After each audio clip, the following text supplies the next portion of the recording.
Okay. Okay. Hi, Okay. Pass.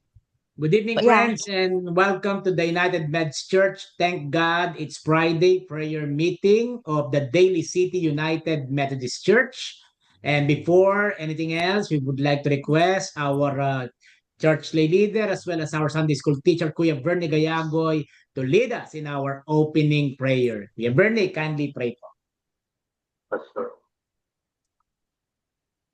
Almighty God, thank you for the opportunity to gather in unity, asking for wisdom and seeking blessings for the decisions and actions that will take place in our Thanks God It's Friday prayer meeting. May your presence be with us, and may our words and actions be pleasing to your sight. Thank Yes. you. In Jesus' name we pray. Amen. Amen. Amen. Thank you po, Kuya Bernie. Okay, welcome po. And then Sister Maylene excuse herself because today po ang arrival ni Rim from the Philippines. Opo. Okay. So truly ang bilis ng panahon, no? Oo nga. It's three weeks na, naka 3 weeks na yung bata mula nung umalis, no?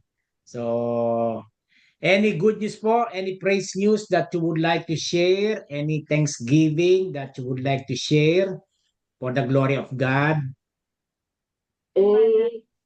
Sa aming pastor, we thank God. Today is the birthday of CJ and Jonathan. Amen, amen. Happy birthday. Yeah. I hope they receive my birthday card also. Uh-huh.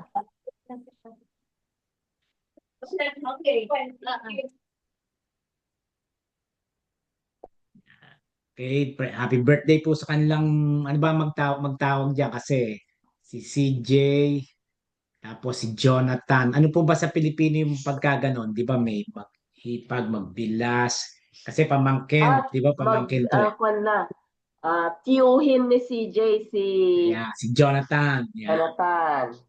Niece and uncle Bayaw ni celebration. Charity si Jonathan. Jonathan. Opo, yeah, tama. Uncle and Si David at si Jonathan magbilas. Yon. Uh-huh. Galing ng Tagalog natin, ano, yan. Opo. Okay. Praise the Lord and happy birthday. I declare good health and long life sa kanilang lahat in Jesus' name. Amen, Pastor. Thank Amen. you po. Nay, any good news? Praise news? I have to turn off the thing because I can't hear you very well. So I'll go in again, okay? So sorry. Thanks. Okay, Bye. Okay. What thing? Okay. Stop video. Ate Paz, good evening. Yeah, good evening po. Opo. Nasa bahay ba kayo niyan ngayon? Are you in your house? Yeah, I'm going up the stairs. Oh, be careful. Be careful Yeah. po. Who is your visitor a while ago? Ha? Who's that girl wearing red a while ago? Si Ella. Yung nakatira sa baba. Opo. Meron silang Bible study pero sa yung husband niya kasi Mormon. Oh. Naimbita naman ako. Opo. Okay lang. Yeah. Attend lang. Yeah. But I was able to kasi sabi nila kailangan Sunday and Sacrament. Sabi ko sa Amerika ngayon, not necessarily off ka ng Sunday. So that means that hindi ka pala, nakalagay sa Bible, hindi naman sinabing Sunday. Sabi ko, it's 6 days, you will work. And on the 7th day, you shall rest. Debate. It's not necessarily Sunday. Which is true. Yeah. And the reason why we are holding Sunday kasi sabi ko yung Jesus Christ namatay ng Friday, on the 3rd day he rose again. So he rose again on Sabbath day. That's why we celebrate Sabbath sa Sunday. According to what I learned. Yeah. Are you going to your 3rd floor? Ang habang lakaran niyo. Ang habang lakaran hanggang sa dumilim na eh. Ayan, oh. Sana po kayo niya, parang bumalik lang kayo. That's okay. I'm listening anyway. I'm Okay. just closing the door and the curtains. Opo, ayan. Parang ang habang lakaran, dumilim kanina eh. Oo Parang nga, galing na kayo dyan kanina eh. pero sarado na. Opo. Amen, amen po. Yeah. Well, yes, any good news, praise news? Sa akin naman eh, The wicked first question. yung continued guidance ng Lord sa aking buhay and both in my daily activities. And I'm thankful that I was able to get the car from the shop, which was broken the last 2 weeks. So How is it? it's working fine now. So I keep on praying about that because I wasn't able to start because the starter got Is it the broken. Volkswagen? No, it's the Cadillac. Oh, the Cadillac, yeah. Yeah, the starter got broken, and when I was trying to move it on, I told you this already. When I was trying to move it on the other side of the street, I got stuck on the center of the street. Oh, wow. And then when I was restarting it, it doesn't want to start anymore. So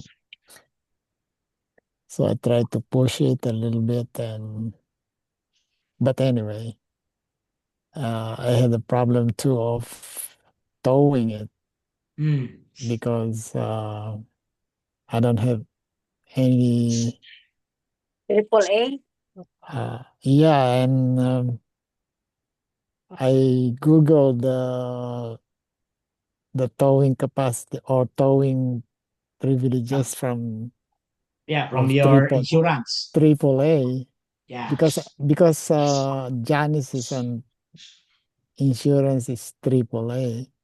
Yeah. So it said when I Google it that she can call the Correct. towing Correct po. company, and as long as she should be on the scene or on the car, then it would be free.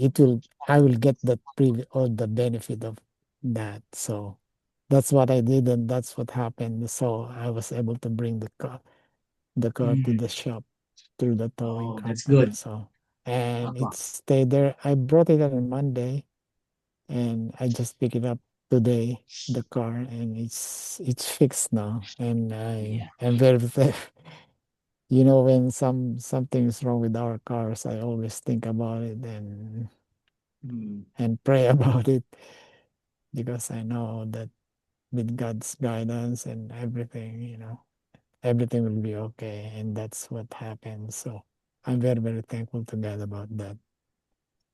Very good. Very good. No. How old is your Cadillac po? 94 ho yun eh. 1994. Antik na Oh. yun. Kasi, Mahal na yun. kasi Maybe it's meron, time for you to dispose. Mahal na yun. Pastor, may- pag binenta.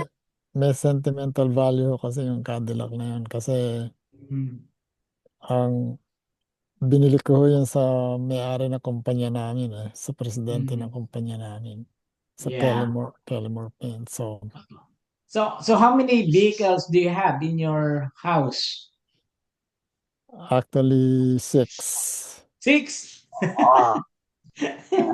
Kay Janice, kay JB, tsaka kay Mrs., tsaka sa akin. So, Opo, di ba you have also a Land Cruiser? yes, Pastor. Yeah, Yes. and you have a Volkswagen, di ba? Uh-huh. And then you have a Cadillac. Uh-huh. So 6 cars nga, tama, 6, ano? May Camry pa ho. And how many are in the garage? Wala. Yung garage ho na. Oh, wow. Sa Which means labas ho lahat yun. every street cleaning po, Yeah, minumove you ho move yun. some of your cars. Yeah, minumove ho talaga. Oh my gosh. Kaya pagka nagkaroon ng difference yung kotse, Yeah. mahirap. This happened to the Cadillac last week. So, wow. but anyway, everything is okay now. Yeah, well, So, blessings. Pero sometimes, di ba, ang hirap mag-maintain ng mga sasakyan, no? Yeah. Again, no? I Tsaka experienced that insurance po pa. kasi dito sa bahay din eh. Especially, yun nga, pag street cleaning, di ba? Before, meron kaming yung van na po. And then, dalawang Toyota. Tapos yung Honda. Tapos, kasi ang kasya, dalawa sa loob ng garahe. May tatlo pa sa labas, ano? So, again, ang hirap, ililipat mo sa kabila. Minsan di ba, ang hirap. Anak, lipat mo yung kotse mo sa kabila. Ikaw, lipat mo yung hindi ganun nangyayari minsan eh. Yung later dad, later. Yung later na yun, ticket bukas yun. Ticket. So, ikaw mag-move ngayon, no? At least si Kuya Bernie, dinispose na niya yung Honda. Na, Kuya Bernie, right, no? Yung blue. Ay ka po. Kuwan, wala nang problema. Marami kasing mga rules ngayon na hindi maganda sa mga senior citizen na drivers. Yeah. Well, anyway, talagang mahal mo yung kadil. Kaya Uber at saka Ay, excuse me, narinig ba ninyo daw yung seniors na 50 and above, yung mag-drive ka ng gabi? Have you heard that? 50 and above, bata pa ng 50. Yeah, That is- 50 and above. That is one of the new rules. What happened? Where the new rules? Bawal nang mag-drive daw sa gabi. Yeah. Are you at kidding saka- me? How come those people? What about those people who work? 65 mababa tayo. At saka, Juan, if you are taking medications like Sleeping pills. pain reliever, Zoloft, things like that, you have to declare those as the medications you're taking. Net Binils, just for clarification, 50 years old, 50 or 60? Mga Kasi sabi ng kaibigan ko, 50, 50, sabi niya, and above. Oh, That cannot Ang be. mga bata That- pa namin, bawal kang mag-drive sa gabi. Baka po Trying to 60. promote So Baka po yun, 60. how can it be? Yeah. check in the YouTube. It is advertised in the YouTube. Doon, that's where I came across. Bernard reminded me of it because he was the first one who read it. And then I went to the YouTube and it's there. Yeah. The How do new we policy. verify it? Maganda It's lang fake dyan, news Sir, because- DNB.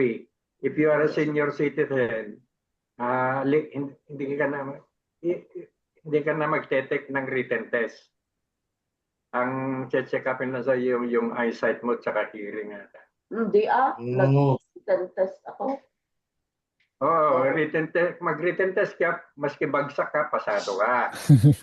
Hindi, ang sa seniors, Wala they na. have, ako nasubukan ko na yun. Alam ko, wala nang test sa mga senior citizen.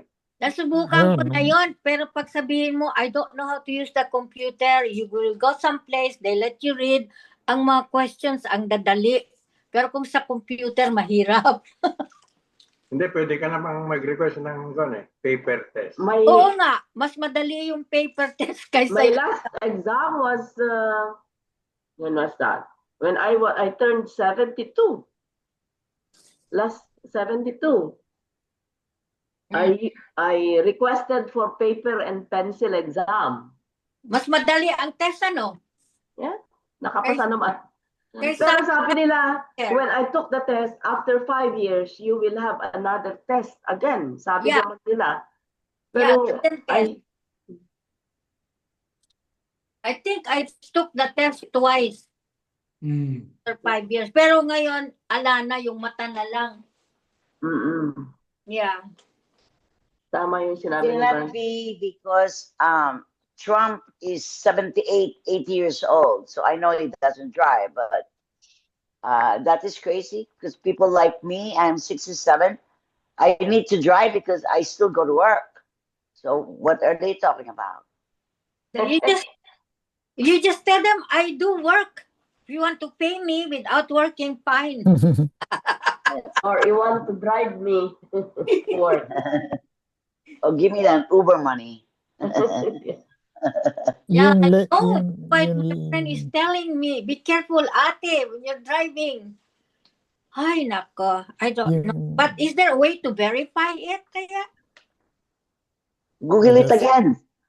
Ha? Call DMV. Google it again, but I won't believe it because I still drive during the night because I work nights.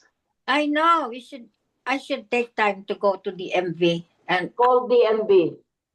And then announce it on Sunday, okay? or call the MV, call the MV. Call DMV and then announce it on Sunday.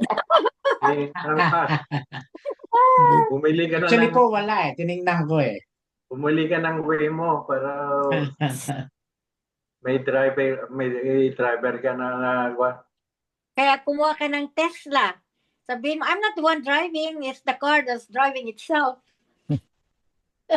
yung Waymo. Waymo ba yan? Waymo. Waymo. Satellite ang nagdadrive sa'yo. Hindi, kahit Tesla. Tesla, you can ask Tesla to drive for you. Ayun Yung ba? pong Siguro yung Tesla may- eh. Yung siguro pong self-driving kung tawagin. Mm-hmm. You need to pay $100 a month para ilagay yung apps na self-driving. Mm. Which last Wednesday, just for our curiosity, nagpunta kami ni Michelle diyan sa Tessa Sermonte. Mm. Tapos sabi ko, I want to test drive. Di sumakay kami, no? Tapos sabi nung agent, would you like to experience self-driving? Oh, sabi ko, well, if this is the case, this is the first time that I'm gonna ride in a self-driving vehicle. Yeah. So, kinlik po. Oh, where do you want to go? Oh, let's go to my house, 272 Belhaven Avenue. It's like a cell phone, GPS. Kinlik yung 272 Belhaven. All of a sudden, umatras na po yung Tesla mag-isa. Sabi sa akin, don't touch anything. Let him drive. O yun, nakarating kami sa bahay. Wala nagmamaneho. Self-driving nga eh. Pati sa parking, nag-park mag-isa. Oh, park for me. Yeah. Ang galing, galing. So sabi ko, so is this available to all Tesla? Yes, but you need to pay $100 a month so that they will install an apps for self-driving. Yan. ano yan, every month to yan, $100? Every month po, every month. Kasama sa ano yun, kung meron kang monthly amortization, kasama yon $100. But, halimbawa, ayaw mo na, pwede mo ipakat yung $100. Pwede mo ipakat. Pero ang galing. Ang ano pala noon, ang pinaka-camera noon, nasa loob yung camera nakatingin sa'yo eh. Sa mata mo, yun ang nagko-communicate nung kalsada. Nakakap ako eh. So, sabi sa akin nung agent, kindly remove your cap, sir.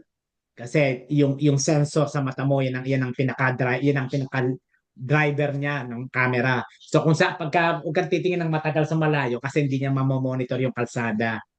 So, ako, normal. Yeah. So, pagka tumingin ka ng ganon, mararamdaman parang medyo kumakabig pa kanan. So, dapat diretso ka lang. Unless, titingin ka wag lang matagal. Biya naman matagal na kagalan eh. Patingin ka lang, normal yun. Pero pag matagal na, may parang merong parang alert na magsasabi. Parang kindly focus. Please focus on this tree. Parang ganon. Ang galing. First time ko po na sumakay ng self-driving vehicle. Ako, parang nakasakay sumakay ako pala ako noon sa way mo na.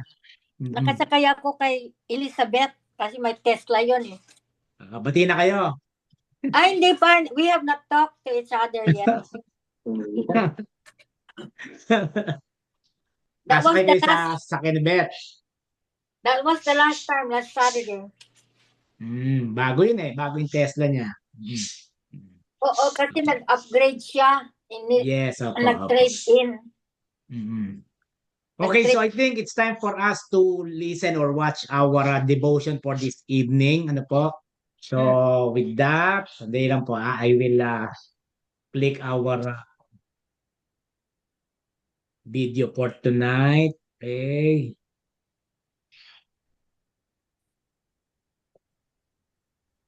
Ganun. Okay, here we go.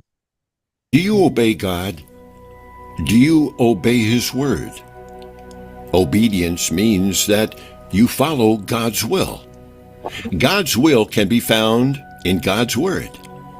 And so for many of us, when we think of obedience, we're expecting an Old Testament-like encounter with God where He gives you a clear, audible instruction that you have to obey. But that's not what I'm talking about. I am talking about obedience in the sense that we have God's word available to us. But how many of us follow it? How many of us obey the instruction that's in the Word of God? And the thing is, when it comes to obedience, obedience and faith can't be separated. You need faith in order to obey, and you can only obey when you have faith. Kung na ako'y dagan, ako'y pa-check up ako mamaya. I say this because oftentimes God doesn't give us all of the details. He doesn't give us a roadmap or a blueprint. And that's because He wants us to have faith. When God tested Abraham, His command didn't come with a full explanation. The Bible says in Genesis 22, verse 2, "Then He said, 'Take now your son, your only son Isaac, whom you love, and go to the land of Moriah, and offer him there as a burnt offering on one of the mountains of which I shall tell you.'" Abraham was willing and obedient to sacrifice his son, even though he didn't understand why. He didn't try to reason with God. He didn't negotiate or complain. All it took was for God to speak, and Abraham obeyed. How we all could benefit from having such an obedient spirit. How we could all benefit from having an attitude that says, if it's in God's word, I am going to be obedient. So if God's word says in Matthew 5, verse 39, "But I tell you not to resist an evil person, but whoever slaps you on your right cheek, turn the other to him also."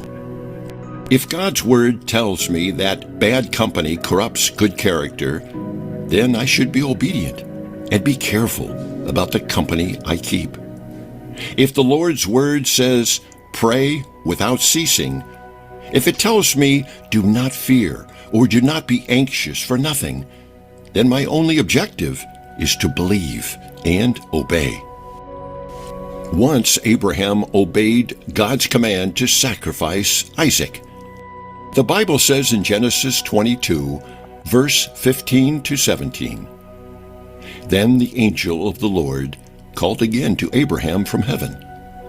This is what the Lord says, because you have obeyed me and have not withheld even your son, your only son, I swear by my own name that I will certainly bless you. I will multiply your descendants beyond number, like the stars in the sky and the sand on the seashore. Your descendants will conquer the cities of their enemies." Because of his obedience, Abraham was blessed.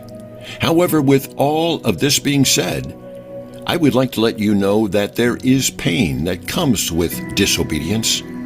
When you decide to do things your way, when you decide to go against God's word, there is always a painful price to pay, because you are effectively saying that you know better than the Lord. Proverbs 14, verse 12, "There is a way that seems right to a man, but its end is the way of death." So I encourage you to be obedient to the Lord. Be obedient to God's word, even if you don't fully understand His plan. Now let us pray.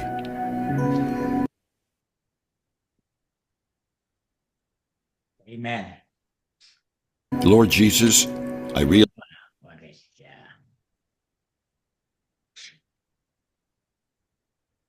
Yan, okay po. Praise the Lord. Yeah. So the topic is about obeying God. Obedient. Yan. Obedient and faith before God. Yan. Ang ganda po ng question eh. Are we obeying God? Are we following God? So any reflection po doon sa ating devotion, no? Ang sabi doon eh, obedient and faith cannot be separated. There should be. Hindi pwedeng paghiwalayin yung pagsunod at yung pananampalataya, no? And anything that you would like to share that related to the subject about obedience or obeying our God or following God? Yan. Is it easy or is it hard to obey Him? It is hard to obey. Is it hard? Yan. Why po? Why? For the sake of our listeners. For the sake of discussion. Yes. It's really hard to obey. Just like the experience of Abraham. Imagine offering your only son as a burnt offering. So it's really hard to obey. And it's really hard to be always the life we have to be geared towards Jesus. It's really hard. There are so many temptations around. Many temptations around. Just like me, I easily get angry if someone is not listening to what I'm saying, or making philosophy answers about what I'm saying. I easily get angry. But even if I'm always praying to God that, Lord, give me an understanding and a humble heart, there are always instances that I flare up so easily. Siguro po, Ate Benils, no? Kasi you mentioned, no?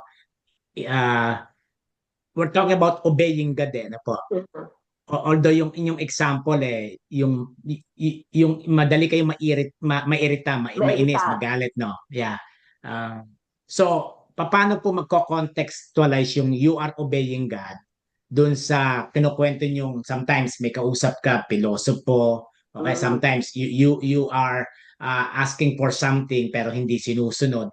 Nasaan po yung obeying God natin doon? Just for the sake of discussion. Kasi Pastor, pag ang gusto ng Panginoon sa atin hindi tayo marunong magalit, di ba? Ayaw ng Panginoon ng magagalitin. Ayaw ng Panginoon ng hindi kind and patient. Ayaw ng Panginoon nun. Kaya binigyan tayo ng Panginoon ng fruit of the Holy Spirit para tayo mabuhay. Sundin natin yun para masunurin tayo sa Kanya. Ako, karamihan ko minsan talagang nagagalit ako. So, one of my flaws that I want to overcome, palagi kong ipinagdarasal yan na bigyan ako ng Panginoon ng masunuring pag-iisip.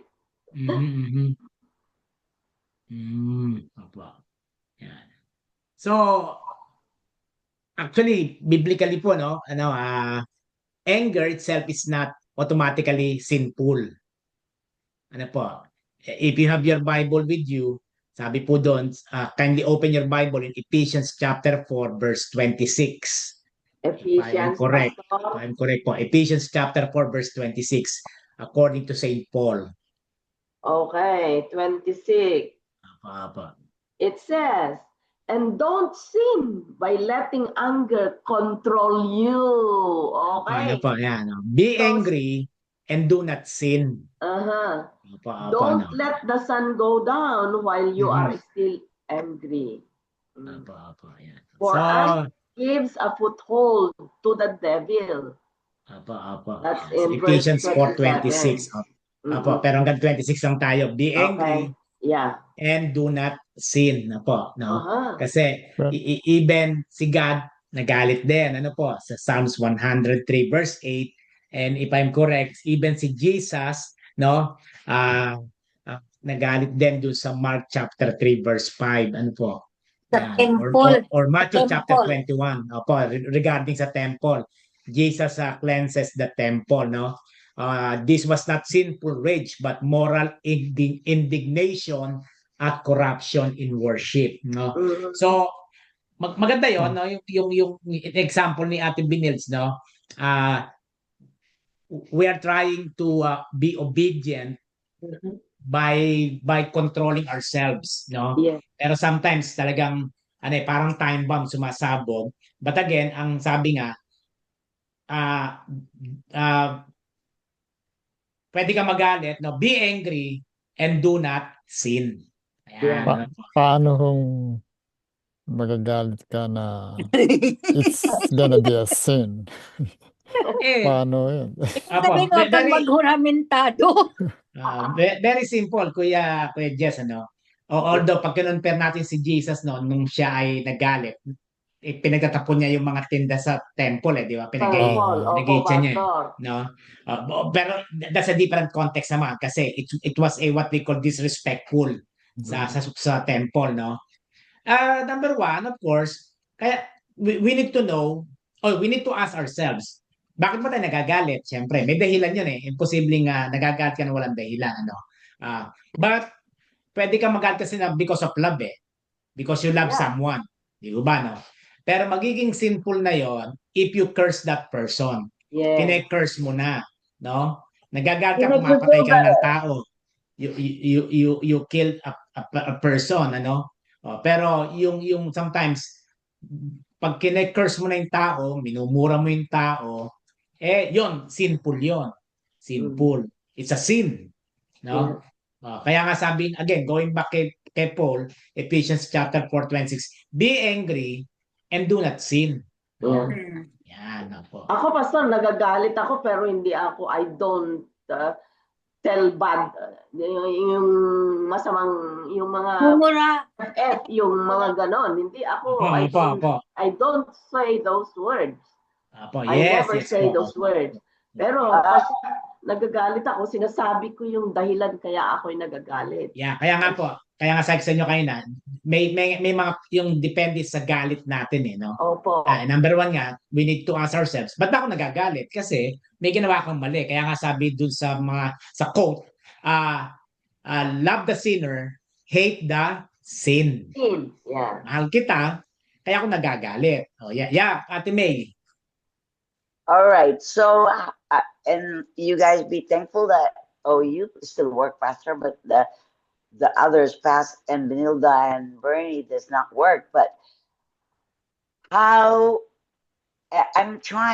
really trying to like my boss, because my boss is such a controlling freak. Okay, it just affects. It just gives me this thing that maybe I should retire. I don't need this garbage. I don't need this. And so I said, the rest of what I did, I'm just going to let God take care of it. But the problem is I have to go to work every day, and he's just abusing his power. How can I not call him asshole and dick and whatever to make me feel better, so I can feel like I did something? I mean, you go to the chain of command at work. You say, okay, if you're not happy with your boss, go to the chain of command. But the chain of command are mediocre themselves, that you can't do anything. And so the only thing that you can do is pray about it and say, this is part of the job, or go and eat something. Then that's where the I feel better. And then I just say, okay, I have to talk to other positive people and not think about my circumstances. But you cannot not help unless that's why I still go to work. But I'm thinking about this, that I'm not gonna go.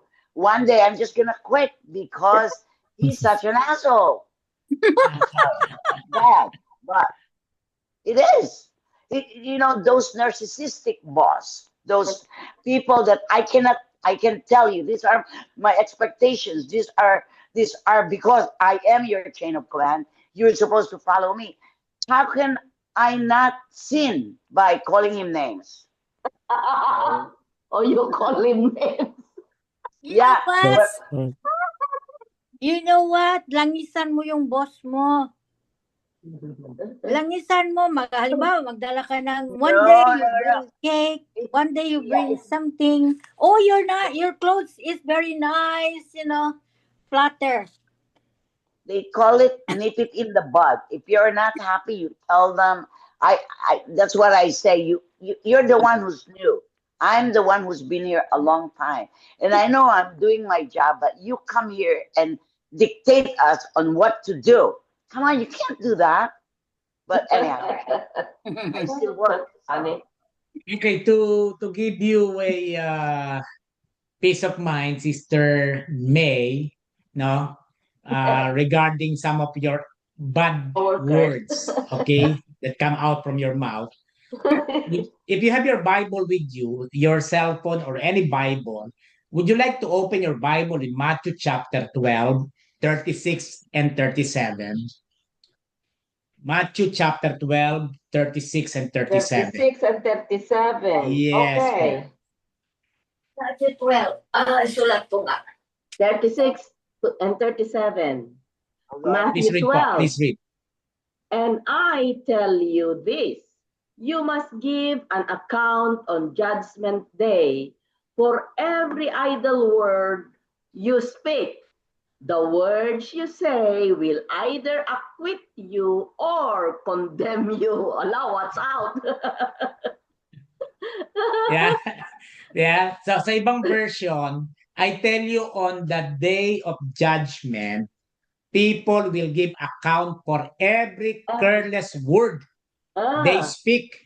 For by your words, you will be justified. And by your words, you will you will be be condemned. condemned. Mm. Okay, no? So, very, very powerful kasi yung words natin, no? Di ba? So, Yeah. let me add, if I'm not wrong, Ephesians, let's go back to Ephesians chapter 4, verse 29. Chapter 4, verse 29. Verse 29 po. Opo. Okay, and it says, don't use foul or abusive language. Let everything you say be good and helpful, so that your words will be an encouragement to those who hear them. Amen, amen, amen. Okay. Sister Mayumi, it seems that when we're reading Matthew, are you still there? I was disconnected. I'm sorry. My earbud came off and Hindi po niya narinig yung binasa niyo. Ano, ulitin ko, Pastor? Opo, unahin niyo muna po yung Matthew ulit. Teka, let me see. Where is she now? Again, she's gone. Natatanggal yung Pag ginagamit ng kalaban yung yung technology, nawawala siya pag babasahin yung Matthew at Ephesians. Ayan, bumabalik. Ito, balik. okay, puntahan Wait ko lang po, yung... wait lang po. Hintayin ko muna lumitaw. Ayan, she's back. Okay. May, can you please listen to Sister Benilda first? Matthew. Anong Matthew ulit, Pastor? 12, 12, Matthew 12. 36, 37. 37. 12:36. 37. Apa. Okay. Here, sister. And I tell you this, you must give an account on Judgment Day for every idle word you speak. The words you say will either acquit you or condemn you. Yan. How about Ephesians po? Ephesians chapter 4:29. Ephesians chapter 4:29. It says, Don't use foul or abusive language. Let everything you say be good and helpful, so that your words will be an encouragement to those who hear them. Amen, amen. Amen. So, very clear, Sister Mayumi, no? No?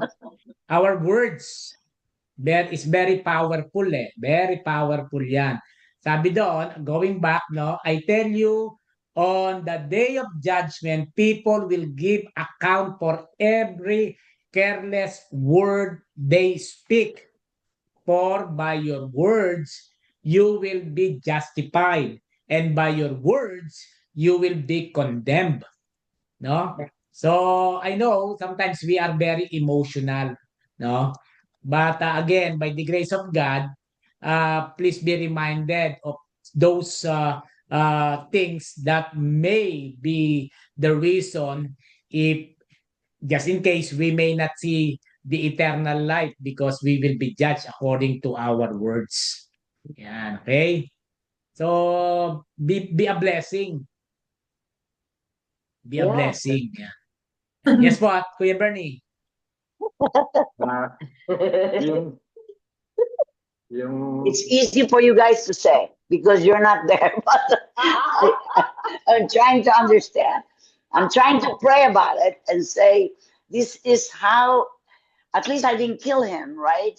But, and I'm doing what I do. But the idea is, when you go to work, you need to be in positive spirit. That if I don't think of him, I'm positive. I'm good. I'm laughing and everything.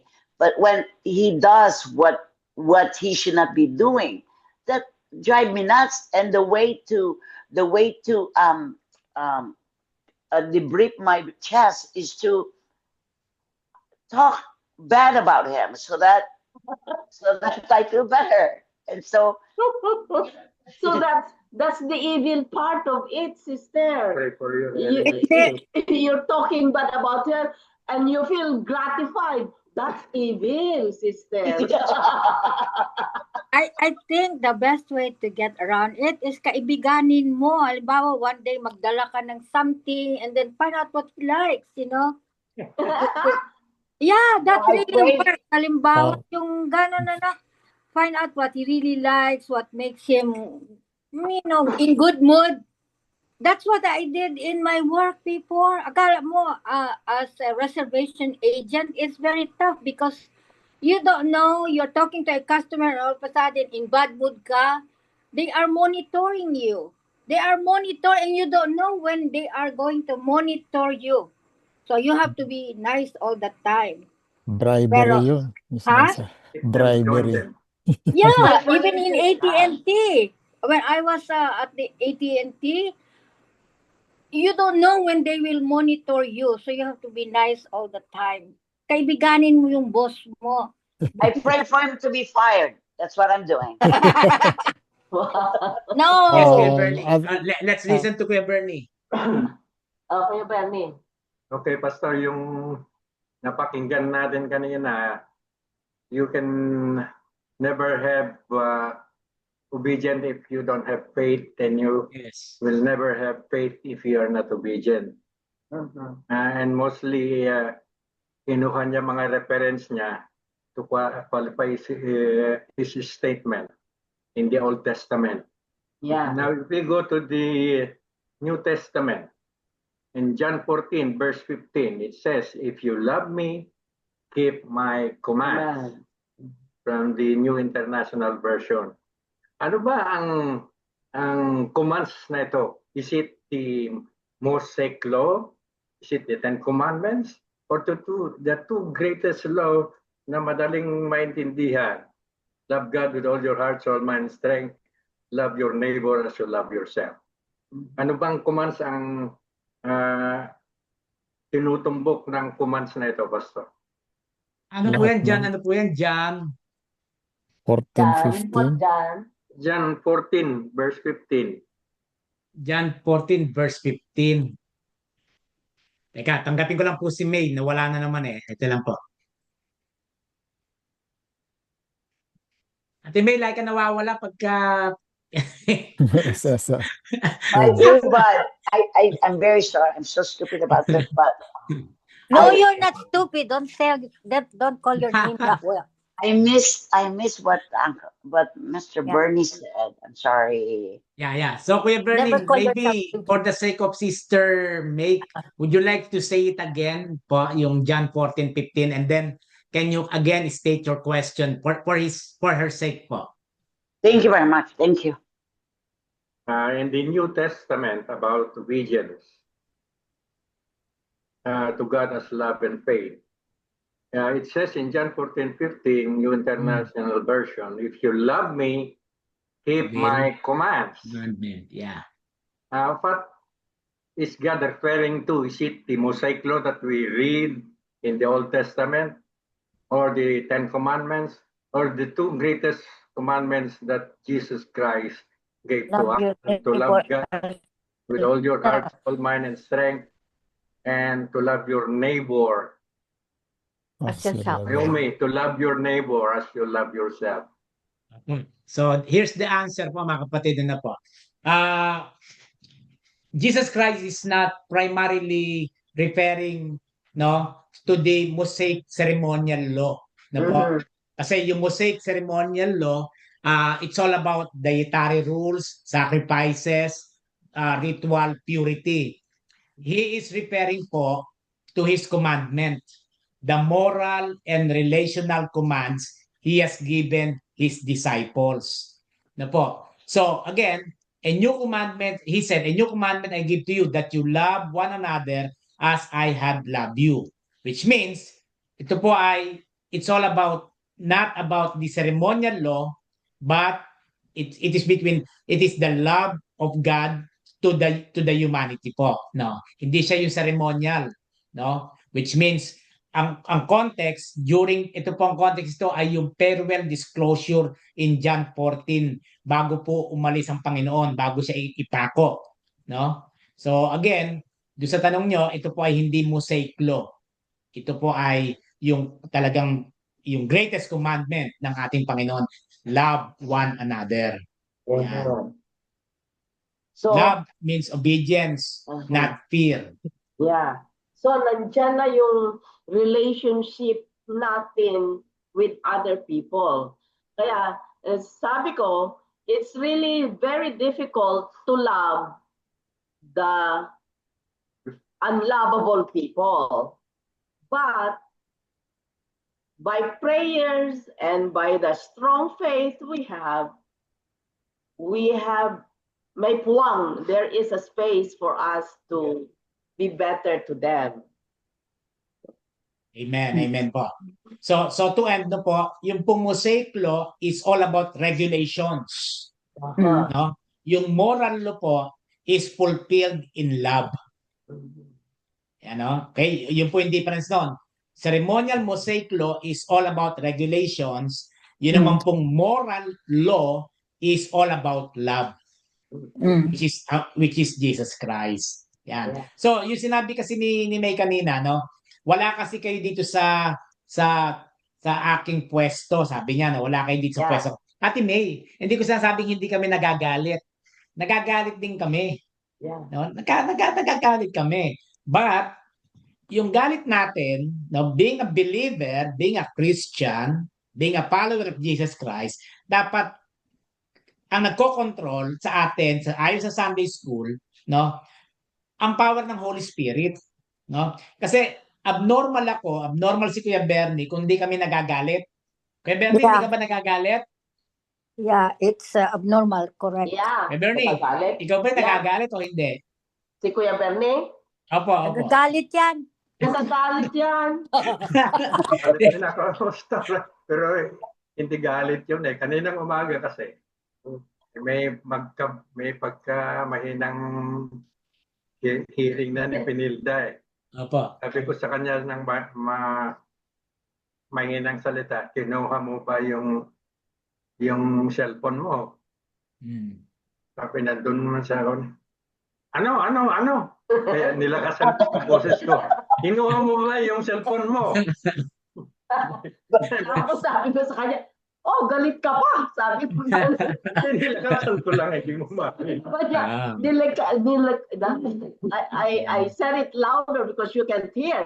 And so my Yes, response yes, is, yes. Yeah. you should have talked to me while I was close to you. Now that Yeah, I yeah. am at a far distance, Yeah, yeah. nakakabag. Naalala ko tuloy, I remember my lolo. Hmm. Ganun din ang nangyari. Nung hindi niya marinig, nilakasan ko yung boss nito sa lolo, nagalit sa akin.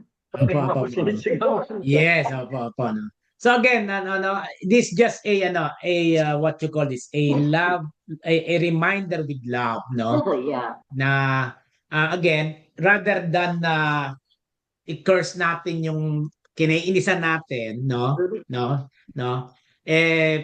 Pinakamaganda i-bless mo, no? Let's bless them, no? Kasi I remember in one more thing in that the Bible, Proverbs 15 verse 1. Proverbs 15:1. Oh, Ate May, huwag ka nawawala ka pag magbabasa ng Biblia. Proverbs, Ate Binils, Proverbs 15:1. 1. Okay, it says, a gentle answer deflects anger, but harsh words make tempers flare. Di ba? Di ba?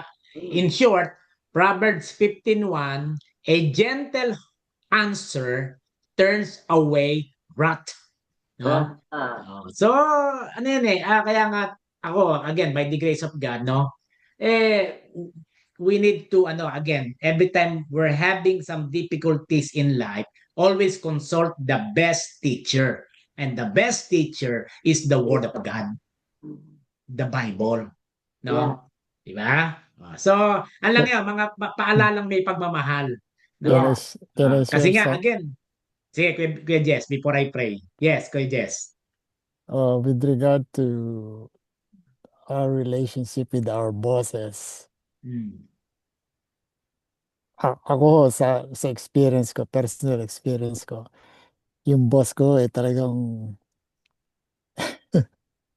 everybody is saying she's bad. Okay? Immediate boss ko rin ho yun. So anyway, now she's so nice to me. And she even jokes with me and things like that. But before, she's always saying, hey, do this, do that, do this, do that. Even though I'm busy, helping customers. And then she always said, oh, do this, without even considering that I'm busy with the customer. May bonus. But anyway, Di what ba? I May did, bonus ka pa ngayon.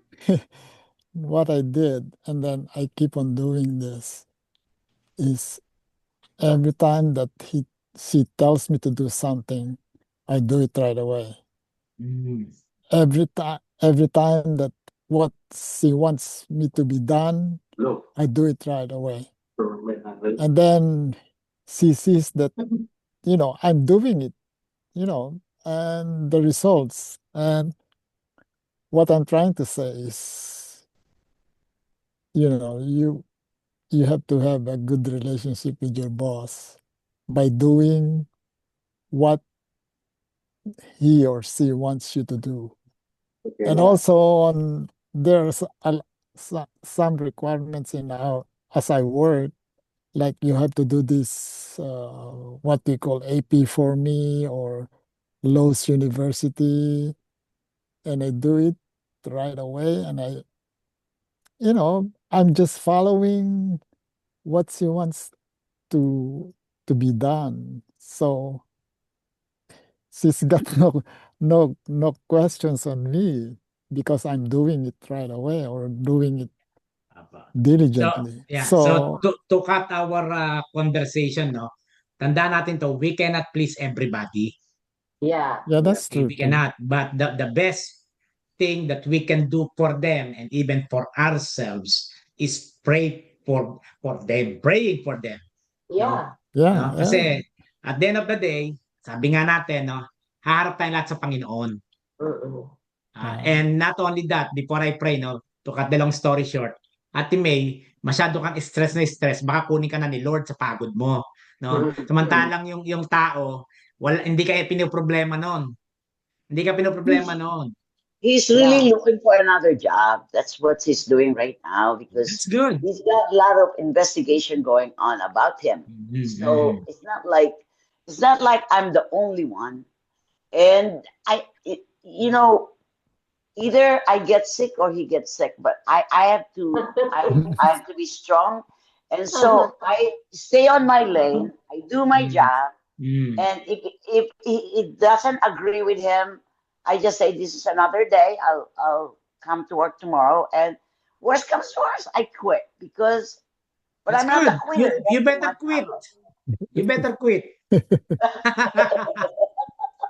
You know why? Retire. Kasi, Anyway, you are retirable already. Yeah, you know why? That's right. Because, again, if you will continue in this kind of manner, para saan yung Sunday school natin? Para saan yung pag-attend natin sa church? The message of God, the teaching of the teacher during our Sunday school. That's it. Di ba? Parang ano yun? It's everything Where will is be our- nonsense. Where is our testimony?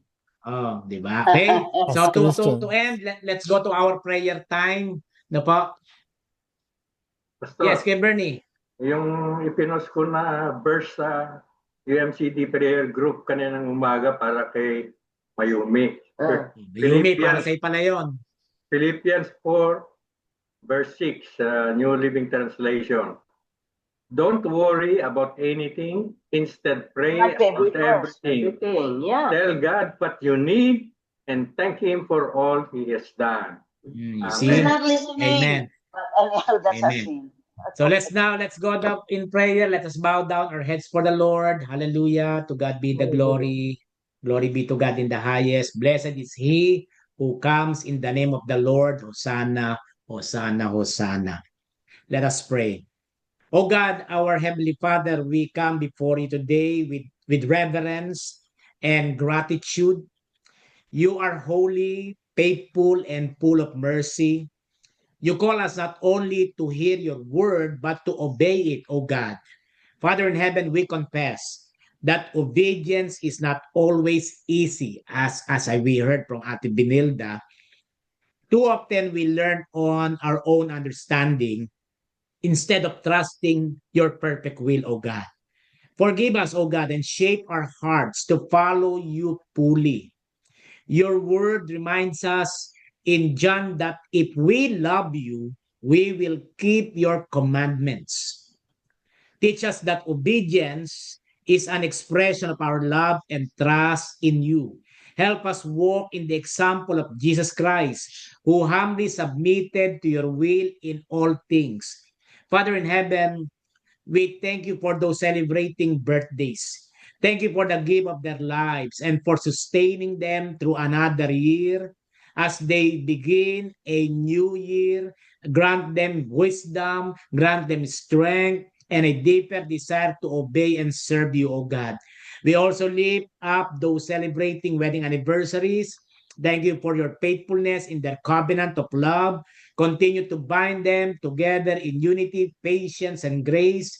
May their marriages, O God, reflect your steadfast love and their shared obedience to your word.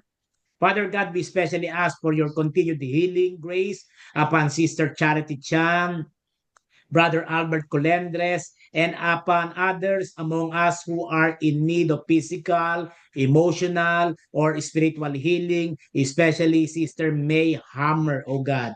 You are the great physician. Extend your restoring hand upon them. Grant strength to their bodies, peace to their minds, and hope to their spirits. Surround them with your comfort and let your healing presence be felt in powerful and gentle ways. May our lives, O God, our celebration, and even our trials bring honor to your name as we surrender ourselves to you anew and declare that we desire to walk in your ways as we pray together, O God, the Lord's Prayer. Let us pray together. Our Father, who art in heaven, hallowed be thy name. Thy kingdom come, Thy will be done on earth as it is in heaven. Give us this day our daily bread, and forgive us our trespasses, as we forgive those who trespass against us. And lead us not into temptation, but deliver us from evil. For thine is the kingdom, and the power, and the glory forever and ever. In Jesus' name we pray. Amen. Amen. Amen. Thank you so much po, no? And this is a very fruitful discussion. Praise the Lord, no? Yes. Tumayo, relax lang. Amen. Wala yung classmate mo, wala si Jose. Muntik na kayo magdalawa. Good night po. Good night. Good night. Good night. Thank you so much for coming. God bless you all. Hello. Ate Pa,